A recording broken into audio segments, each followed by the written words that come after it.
Hello and welcome. I'm Jeff Bonano, and you are listening to the Do Something Nice podcast.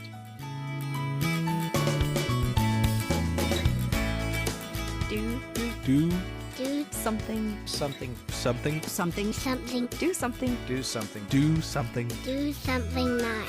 Nice. Do something nice. Do something nice. Do something nice. Do something nice.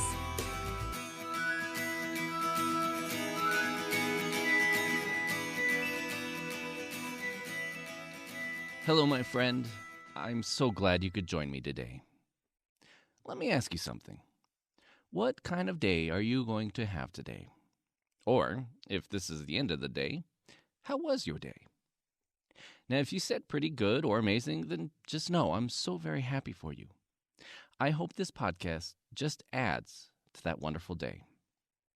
Now, if you said something more along the lines of not so great, terrible, or I've had better, then let's add a little positive spin on your day with this podcast, shall we? Thank you for joining me on our first episode of the Do Something Nice podcast. Do Something Nice is a series of feel-good stories shared with you to show the world that there is still warmth within the hearts of the human race. With all the anger, hate, and suffering out there, it's nice to know that there are still good people out there whose goal is to help others. And not just people either. Animals and entire communities can be part of the solution too. Now, each episode, I'm going to take a few moments out of your busy day to share a story of someone doing something nice for others. It won't be long, but the goal is to highlight those good deeds to discover the individuals who do something nice without getting caught, which I sometimes like to call these people nice ninjas. I also want to take time in each episode to share a powerful concept which hopefully can encourage you to be part of the solution too.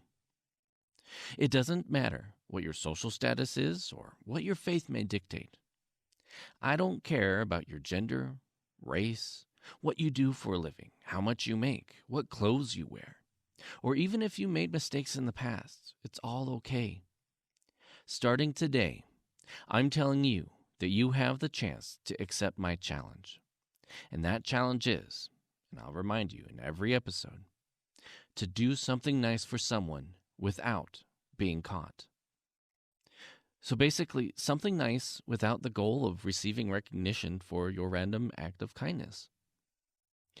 I want you to take a moment to let that concept sink in, and I will revisit that challenge at the end of this podcast. Right now, I want to share with you a quick story about how this started. How someone who did something nice for me became that spark of kindness that has since led me to take on this amazing concept. Now, before I do, please allow me to give you some insight on where I was in my life. I was recently married with my amazing wife. With her, I also had an amazing daughter who came from my wife's first marriage. We also just had our youngest daughter.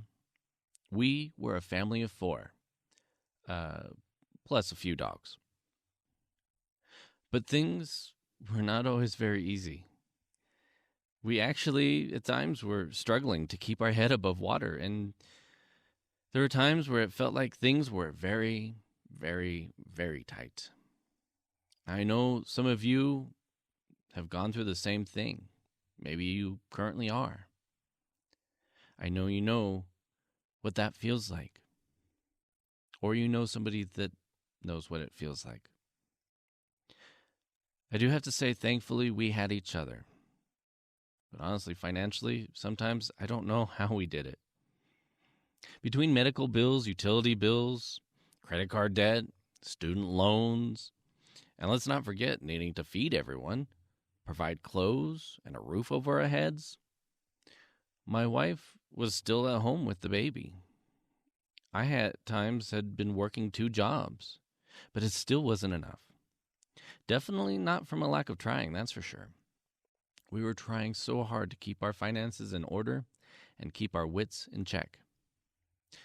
But still, there were times where I shut off the phone because I just couldn't talk to another debt collector. I made arrangements for our power bill sometimes not to be shut off. We got creative in our meals and options for keeping the family entertained. Yet still, there were times I had to just tell people on the phone, I'm sorry, we just can't pay you this month. My wife and I were stressed, tired, and there were times I couldn't keep my head up at work, some days because I was just so down on my luck. But I kept myself going, and I kept fighting through my day because I needed to. I needed to provide for my family. I needed to be the support I was hired to do at my job. I had to keep my smile, even though some days, deep down, I was crying. I worked here at the local school district, and while it wasn't always the happiest place to work, I enjoyed working with the kids. And most of the people I worked with were amazing people, all of which kept me motivated to do what I was doing. But my frame of mind was weakening, and I, internally, didn't know what I was going to do next. Enter a fellow coworker who would come and do maintenance on our school on a regular basis. We'll just call him Mike H., because I honestly actually don't have his permission to give out his name. But if you are listening, Mike, just know your actions are what started this for me. Now, I don't know what caught his attention in the matter or how he knew I needed his random act of kindness. But whatever it is what I needed to pick myself back up and continue. You see, one day, Mike handed me a card in passing, and in it was a short, heartfelt message and $100.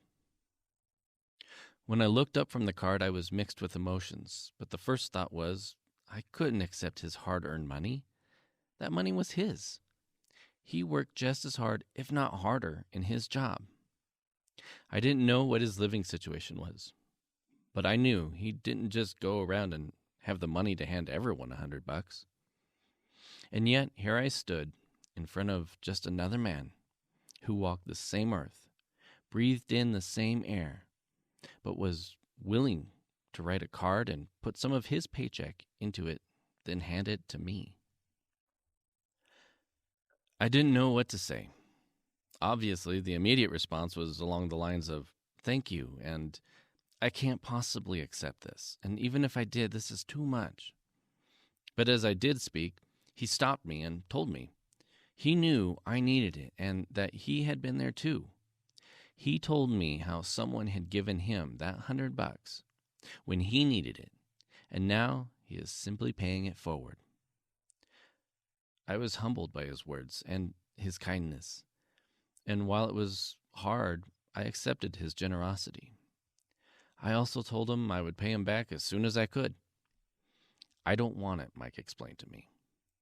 When you are in a place where you can help someone else, please give that 100 to them instead. And that's exactly what I did. In fact, multiple times now, and in various ways. And it helped me realize the meaning behind all this. So what is that meaning?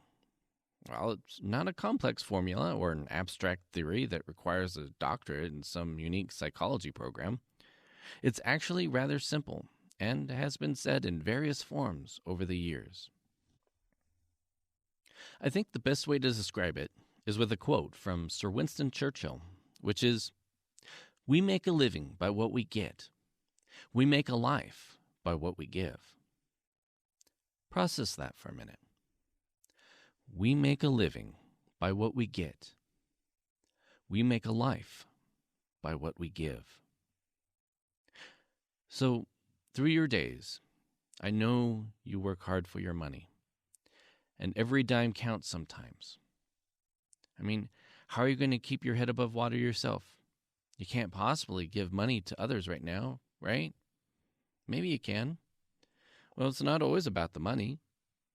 You could scratch up that extra 60 to 80 cents to buy an extra apple, and instead of eating it, give it to somebody who is hungry. Instead of tossing out those old clothes, take them to the local shelter in your area. Or instead of binging on that Netflix show you've been watching, pause it for a few hours to just go and help serve hot meals at a local shelter. Now, if you are able to offer money, that works too, but it's not the only way you can pay it forward. And when the time comes that someone thanks you for your generosity and asks how they can repay you, tell them, you don't need anything, but what they can do is when they are in a good place where they can help someone else, please give back to them instead. This is such a powerful concept, and if you apply this to your way of life, I promise you it will make an impact on how you feel inside. In fact, I hope that helps make room for a challenge that I want to present to you, a challenge that I mentioned earlier. That is to do something nice for someone without being caught. Do something without the need for recognition for your good deed. Maybe it's you paying for the next person in line at the drive-thru, or while at a favorite restaurant, tell the waiter you'll pick up the tab of the person 2 tables over. You don't know them, but you want to do that. Or maybe it's as simple as leaving a positive good morning sticky note with a smiley face, but without your name, on a coworker's monitor before they arrive to work. Something just to brighten their day. Or leave a stranger on the street a blanket and leave before they realize you were around. Whatever it is you decide to do it without getting caught. And it's not something you have to do every day. No. Try it once a week. Once this week. Then maybe, try it again in a few weeks. Maybe work yourself into a routine or make a game of it. See how often you can do it without getting caught in a month. Well, what if you do get caught? That's okay. Just tell them about the challenge and encourage them to pay it forward. Now, what you do with this challenge is entirely up to you. But if you decide to accept this challenge, then I need your help with 2 things. And even if you decide not to accept this challenge, I could still use your help. The first is by sharing this message with others. It could be as easy as telling others about this podcast, and then you could just let me do all the talking if you prefer. I don't mind. You can also do this by giving this podcast a 5-star rating and leave your comments and other feedback. This will help expose the Do Something Nice podcast to other listeners. And think about it. If we had a large group of listeners who in turn take on this challenge, we can increase the amount of kindness we see in the world. The second thing you can do for me is if you have a story about someone who has helped you that you would like to recognize, please share it with me by sending me an email at mailbag@dosomethingnice.net. Again, that's mailbag@dosomethingnice.net. I would love to hear how someone in your life or someone you witnessed helped others, or better yet, was being a nice ninja and did it without looking for recognition. So please, send me your comments and stories. And your story just might make it into a future episode of the Do Something Nice podcast. Well, friend, that's it for this episode, and I certainly hope it either added to your wonderful day or helped make your day a little bit better. And if you would like to follow me on social media, you most certainly can. At Facebook, I'm at Do Something Nice Podcast.